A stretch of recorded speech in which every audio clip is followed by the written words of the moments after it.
ചൈനയുടെ ഭാഗത്തു നിന്ന് പോലും പാകിസ്ഥാന് ആഗ്രഹിക്കുന്ന ഒരു പിന്തുണ കിട്ടിയിട്ടില്ല.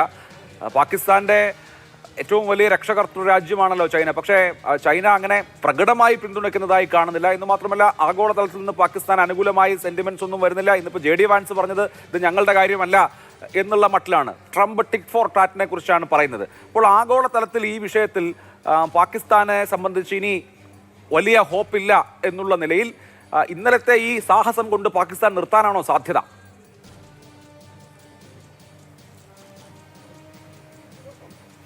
യുദ്ധം തീരുമോ അല്ല അതിൻ്റെ ഭാവി എന്താവും എന്ന് നമുക്ക് പറയാൻ വളരെ ബുദ്ധിമുട്ടാണ് ഈ അവസരത്തിൽ. കാരണം നേരത്തെ പറഞ്ഞതുപോലെ അവർ സർവൈലൻസ് അല്ലെങ്കിൽ റിക്കോണസൻസ് ഡ്രോണുകളാണ് കൂടുതൽ അയച്ചത്. നമ്മളുടെ എയർ ഡിഫൻസ് സിസ്റ്റത്തിൻ്റെ ലൊക്കേഷൻസും അതിൻ്റെ ശക്തിയെല്ലാം അതിൻ്റെ റെസ്പോൺസ് ടൈമും എല്ലാം അളക്കാനുള്ളൊരു ശ്രമമായിരുന്നു ഇന്നലെ നടന്നത്. കൂടുതലായിട്ട് ഈ 300-400 ഡ്രോണുകൾ അയച്ചു എന്ന് പറയുമ്പോൾ ഉധംപൂരിലേക്ക് അയച്ച ഡ്രോൺ ഒരു അറ്റാക്ക് ഡ്രോൺ ആയിരുന്നു. അതിലായിരുന്നു എക്സ്പ്ലോസീവ് ഉണ്ടായിരുന്നത്. മറ്റ് ഒന്നിലും എക്സ്പ്ലോസീവ് ഉണ്ടായിരുന്നില്ല എന്ന രീതിയിലാണ് നമുക്ക് ഗവൺമെൻറ് വൃത്തങ്ങളിൽ നിന്നും മനസ്സിലാവുന്നത്. ഞാൻ ഗവൺമെൻറ് വൃത്തങ്ങളെ ആശ്രയിച്ചായിരിക്കും സംസാരിക്കുക. കാരണം യുദ്ധത്തിൻ്റെ ആദ്യത്തെ ഒരു വിക്ടിം സത്യമാണ്. നിരവധി വീഡിയോകൾ ഇറങ്ങുന്നുണ്ട്.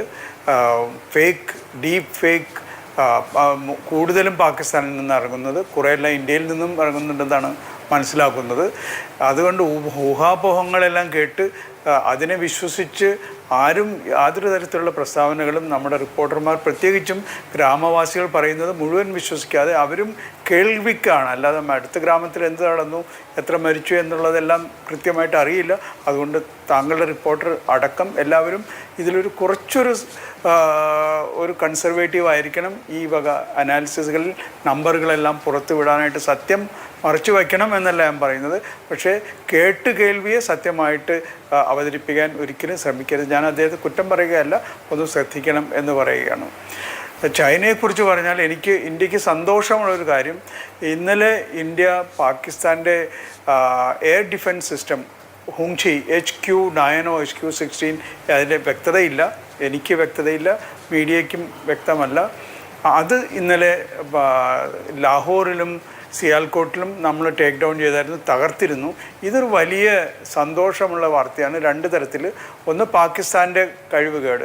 ഒരു എക്വിപ്മെൻറ്റ്, അത് ഹാർഡ്വെയർ കയ്യിലുണ്ടെങ്കിലും അത് ഉപയോഗിക്കാൻ, നേരത്തെ ആരോ പറഞ്ഞതുപോലെ അത് ഉപയോഗിക്കാനുള്ള ഒരു കഴിവ് കുറവ് പാകിസ്ഥാൻ്റെ ഉദ്യോഗസ്ഥർക്ക് ഉണ്ട്.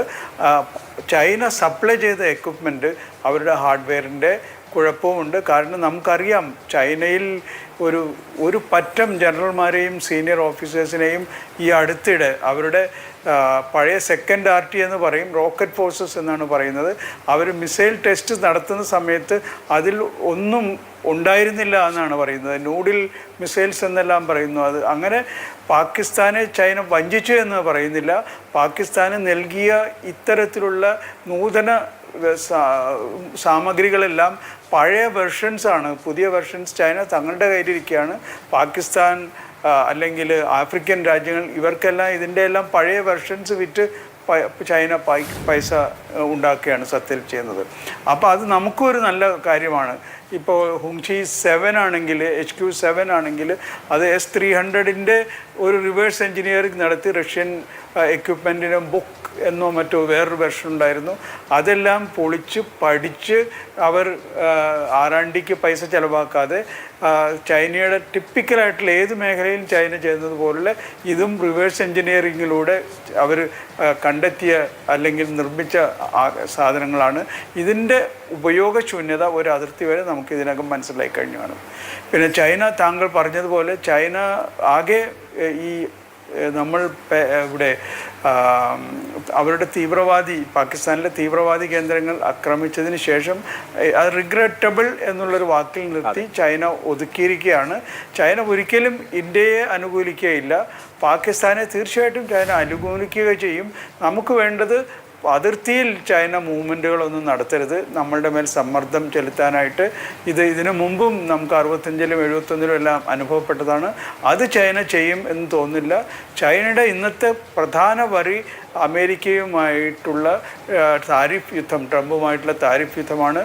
അതിനപ്പുറം തായ്വാനിലെ ആയിട്ടുള്ള പ്രശ്നങ്ങളാണ്. അപ്പോൾ ആ ഒരു നിലയ്ക്ക് ഈ ഒരു ഇന്ത്യയുമായിട്ടൊരു പുതിയൊരു മുഖം തുറക്കാനോ പാകിസ്ഥാനെ സഹായിക്കാനോ നേരിട്ട് ഇടപെടലുകൾ നടത്താനോ ചൈന മുതിരില്ല എന്ന് വേണം നമ്മൾ വിചാരിക്കാൻ. ഇതുവരെയുള്ള ചൈനയുടെ പ്രതികരണത്തിൽ നിന്ന് അതാണ് മനസ്സിലാക്കേണ്ടത്. താങ്കൾ തന്നെ പറഞ്ഞ പോലെ റിഗ്രറ്റബിൾ എന്ന ഒരു ഒറ്റ വാചകത്തിൽ ചൈനയുടെ അപലപനം ഒതുക്കുകയും ചെയ്തു.